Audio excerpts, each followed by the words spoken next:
आप सब लोगों का हम स्वागत करते हैं, आप सब लोगों का अभिनंदन करते हैं। और आज खास दिन है, ईद का दिन है। हम सभी अपने अल्पसंख्यक भाइयों को ईद की मुबारक देते हैं और सभी हमारे हिंदू भाइयों को नवरात्र की शुभकामनाएं देते हैं। और यही हमारी देश की खूबसूरती है। अलग अलग राज्य है, अलग अलग धर्म है, अलग अलग जाति है, अलग अलग खान पान है, दिखने में अलग है, पहनावा अलग है। तभी हम लोग गुजरात चले जाइए अलग है, बिहार आ जाइए अलग है। और इसीलिए इस देश की खूबसूरती है, इस देश की खूबसूरती को आप लोग बचाने का काम कीजिए। बताइए, नवरात्र भी मना रहे हैं, ईद भी मना रहे हैं, इससे बढ़िया बात क्या हो सकती है? इसी भाईचारे को हम लोगों को संभाल के रखना है, हिफाजत करनी है। और आप लोग जान रहे, चुनाव का मौसम है, लोकतंत्र का पर्व भी चल रहा है। और ये लोकतंत्र की भी खूबसूरती है, जहां लोकतंत्र में आपको ताकत मिला है कि आप अपना प्रतिनिधि चुन सके। वोट के जरिए आप चुनिए जो ईमानदार हो, जो आपको लगता हो आपके लिए बेहतर काम कर सके, आपके गांव, ब्लॉक, जिले, प्रदेश की तरक्की कर सके, जो विकास कर सके। ऐसे लोगों को आपको चुनने का काम करना है, ये मौका है। और इसी सिलसिले में हम आप लोगों के बीच आए। हम लोगों की प्रत्याशी अर्चना रविदास जी हैं, पढ़ी लिखी है, यहीं की लोकल है, मायके भी यहीं, ससुराल भी यहीं। कहीं कोई दिक्कत होगा तो आप तो आ जाइएगा। लक्ष्मीपुर खेड़ा हरला, लक्ष्मीपुर हरला में इनका घर है, झाझा में पड़ता है। खेड़ा में पढ़ाई की है यही, इसी ब्लॉक में। तो आप समझ जाइए, कहीं कोई दिक्कत होगा तो आप तो अपनी घर की बेटी के पास आ जाइएगा समस्या लेकर के। लेकिन हम सवाल पूछने आए हैं और आप लोगों को बताने भी आए हैं कि जमुई जो संसदीय क्षेत्र है, ये भाजपा के लोगों ने इसको प्रयोगशाला बना दिया। प्रयोग करते रहते हैं। आज तक जो है हमेशा बाहर के लोगों को ही जिता रहे हैं, बाहर के लोगों को ही भेजा जा रहा है। ये पहली बार ऐसा है कि हम लोगों ने आपके स्थानीय उम्मीदवार को भेजने का काम किया है, ताकि आपको समझ सके और आपकी समस्याओं का निदान कर सके। लेकिन आप बताइए, हम आपसे सवाल पूछना चाहते हैं। हम मोदी जी की बात नहीं करने हैं, मुद्दे की बात करने आए। और मुद्दा क्या है? बेरोजगारी है सबसे बड़ा दुश्मन हमारा, महंगाई है, गरीबी है, पलायन है। हमारे यहाँ कारखाने क्यों नहीं लगे? किसानों की समस्या ये है। असल में पढ़ाई लिखाई, दवाई, कमाई, सिंचाई और सुनवाई वाली सरकार होनी चाहिए, ये है असल मुद्दा। हमारा मोदी जी से कोई दुश्मनी तो है नहीं, हमारा वैचारिक विरोध है। और हम विपक्ष में हैं, हमारा फर्ज बनता है कि हम सवाल करें अपने प्रधानमंत्री से। मेरा छोड़िए, हर एक नागरिक का फर्ज बनता है कि अपने प्रधानमंत्री से वो सवाल कर सके। तो आप बताओ, जमुई का विधायक कौन पार्टी का है? बताइए। बीजेपी का है। अब बिहार सरकार में एनडीए की सरकार कितने साल से चल रही है? कितना? 17 साल से ना। एमपी कौन पार्टी का है? एनडीए का। और देश के प्रधानमंत्री कब से हैं? बीजेपी के हैं 10 साल से। प्रधानमंत्री भाजपा के 10 साल से। बिहार में डबल इंजन की सरकार 17 साल से। बीजेपी का विधायक बीजेपी का सांसद लगातार 3-4 बार से, है कि नहीं? गरीबी है। बताओ नौजवान, हाथ उठा के बताओ कितना लोग बेरोजगार हैं यहाँ। क्या मोदी जी 10 साल 17 साल विधायक एमपी सब कुछ जमुई ने दे दिया? एक बार नहीं, बार बार बार बार। लेकिन महंगाई हुई है कि नहीं? जहां दुकान चले जाओ, महंगाई बढ़ी है कि नहीं बढ़ी है? गरीबी बढ़ी है कि नहीं बढ़ी है? पलायन हो रहा है कि नहीं हो रहा है? आपके गांव में कारखाना लगा, अच्छा स्कूल बना, मॉडल स्कूल बना, मॉडल अस्पताल बना, दवा की कीमतें महंगी हो गई, तो क्या काम किया? तो काहे भाजपा भाई? किस लिए भाजपा? किस लिए भाजपा? हम तो आपसे सवाल पूछ रहे हैं। लेकिन आपके भाई को जब 17 महीने मौका मिला था तो 5 लाख लोगों को सरकारी नौकरी हमने देने का काम किया। आप लोग जानते हैं 2020 में हमने क्या कमिटमेंट किया था कि अगर हमको मुख्यमंत्री बनाइएगा तो 10 लाख नौजवानों को सरकारी नौकरी देंगे। बोले थे कि नहीं बोले थे? सबसे पहली बार हम ही ना बोले थे। तो उस समय हमारे चाचा जी क्या कहते थे? कहां से देगा? अपने बाप के पास से पैसा लाके वेतन बांटेगा? असंभव है, मूर्ख बना रहा है। चाचा जी बीजेपी को लात मार करके हमसे माफी मांग के फिर आ गए हम लोगों के पास। भाजपा को हटाना था, देश का संविधान लोकतंत्र खतरे में था, देश के संपत्तियों को बेचा जा रहा था। हम बोले ठीक है चाचा जी, माफी मांग रहे हैं, आइए आप ही बनिए मुख्यमंत्री। लेकिन एक वादा हम कर रहे हैं कि हमने तो सवाल पूछेगा कि हम उप मुख्यमंत्री बन गए, अब बोलेगा कि नौकरियां कहां हैं? तो हम तो किसी भी कीमत में नौकरी देंगे। और आप देखते रहिए। सोचो, जो व्यक्ति, प्रधानमंत्री जी ने कितना नौकरी दिया 10 साल में, और इनके 17 साल में राज में कितना नौकरी दिया? कितना? किसी को नहीं पता, क्योंकि दिया ही नहीं तो पता कहां से होगा। सोचो, जो लड़का आपका भाई है, हम बेटा है, हम लोग जो कहते हैं वो करके दिखाते हैं।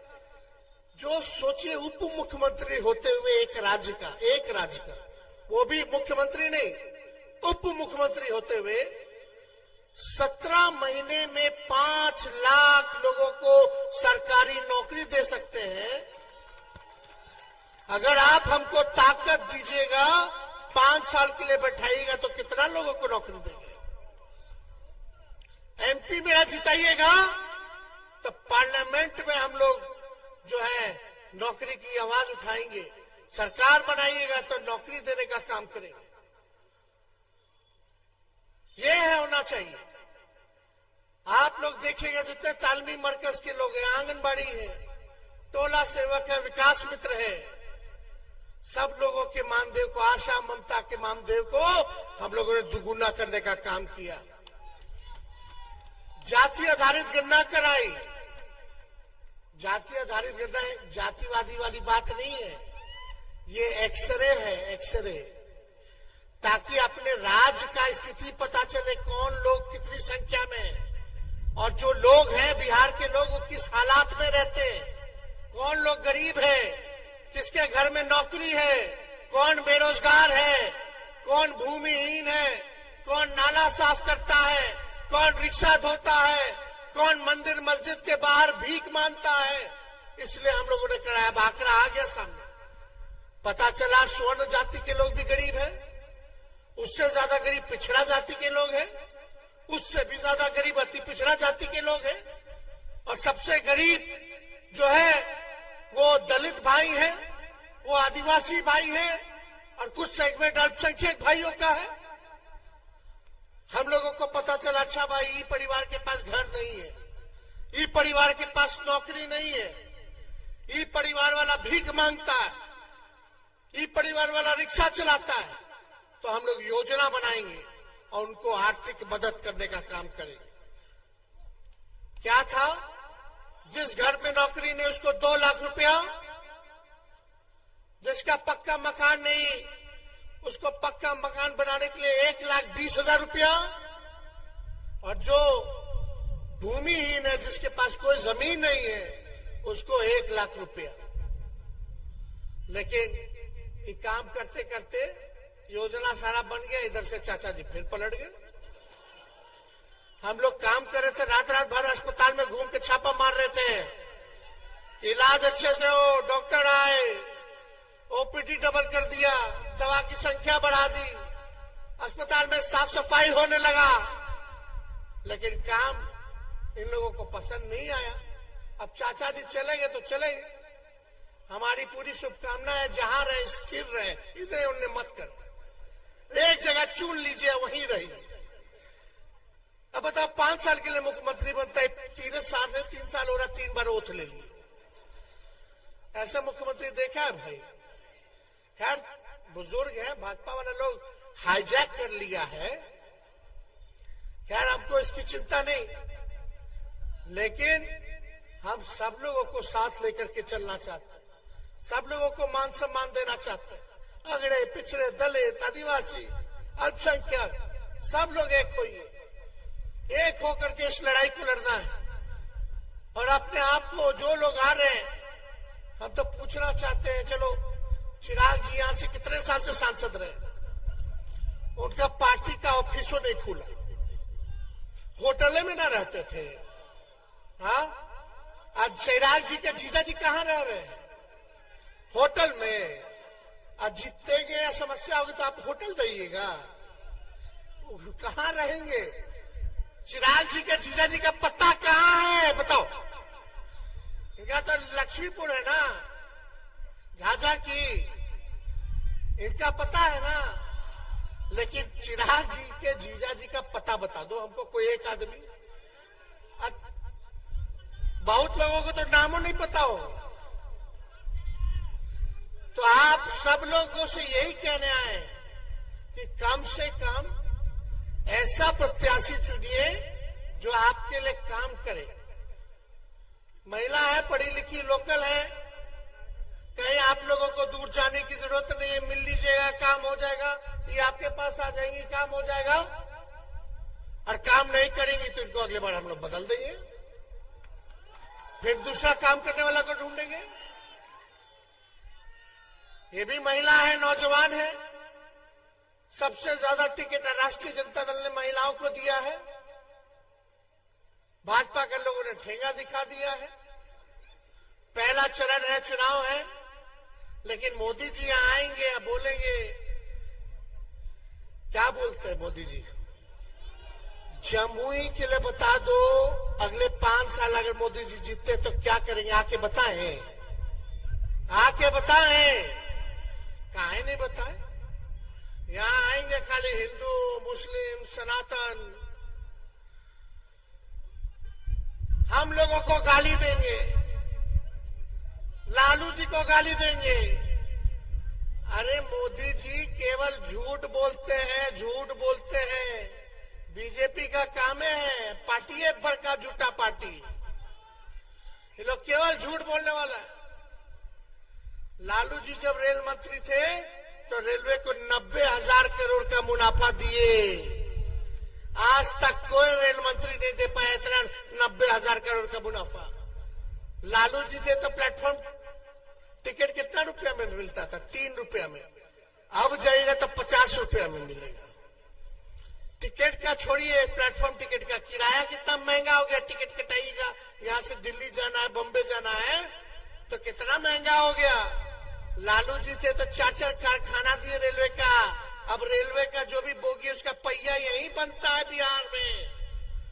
छपरा में दिया, मधेपुरा में दिया लालू जी ने। जितना कूली भाई था उसको परमानेंट कर दिया पूरे देश भर के कूली भाइयों को। बताओ, ये लालू जी ने काम किया।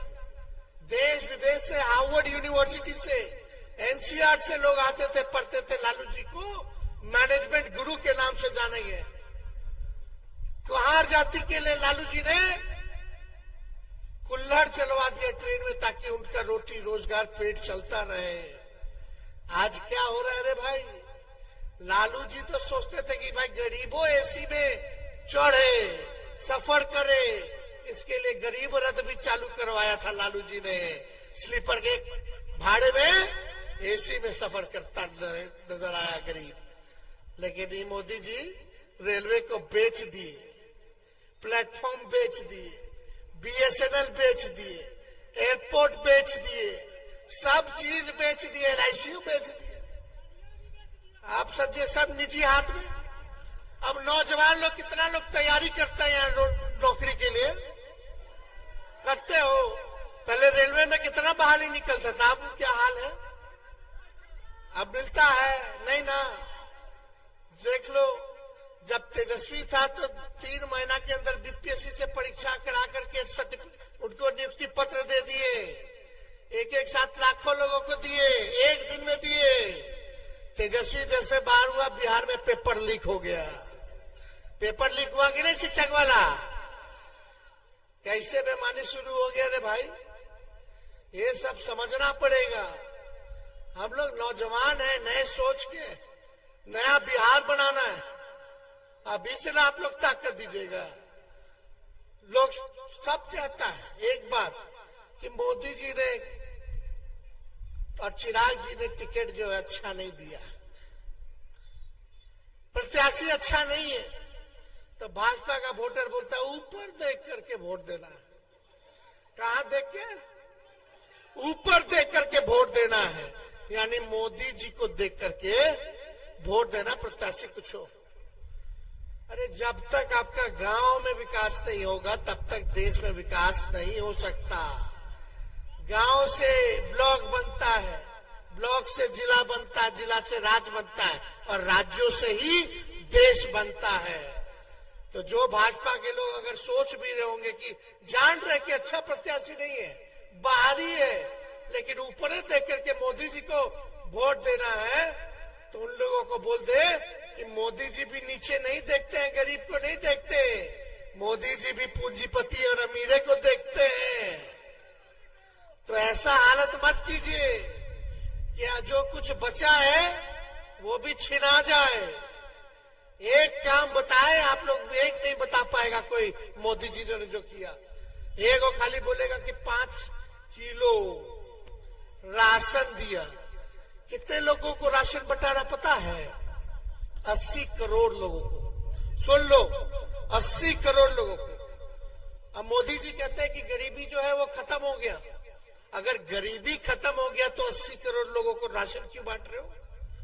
और मोदी जी नहीं बांट रहे। कौन? मोदी जी राशन थोड़ी ना उनके समय में चालू हुआ। ये तो कांग्रेस के जमाने से राशन मिल रहा है। फूड सिक्योरिटी बिल कांग्रेस ने लाया। पहले तो राशन मिलता था, तेल मिलता था, चीनी मिलता था, कि राशन और तेल मिलता था, तो पहले से ही मिलता है। पर मोदी जी ने शुरू नहीं किया, इसलिए हम ज्यादा कुछ नहीं कहेंगे। आप लोगों के बीच आए हैं, ईमानदारी से हम आप लोगों से अपील कर रहे हैं। एक मौका, ऊपर से नीचे सब भाजपा के लोग भरा हुआ है। कम से कम अपनी घर की बेटी को आप लोग जिताने का काम कीजिए, हाथ को मजबूत कीजिए, और जो काम किया है उसको आप लोग जिताइए। तो हम लोग जिताइएगा कि नहीं जिताइएगा? हाथ उठा करके बताइए, जिताइएगा ना? मिलजुल करके रहिएगा, एक दूसरे को सम्मान कीजिएगा। ये भाजपा के लोग, फिर रामनवमी आएगा, इन लोगों का पर्व है, ईद है, झगड़ा झंझट कराएगा, तलवार बांटेगा। लेकिन तलवार लेना नहीं है, जो कलम बांट रहा है कलम लेना है, नौकरी लेनी है। तो इसलिए आप सब लोगों को बहुत बहुत धन्यवाद।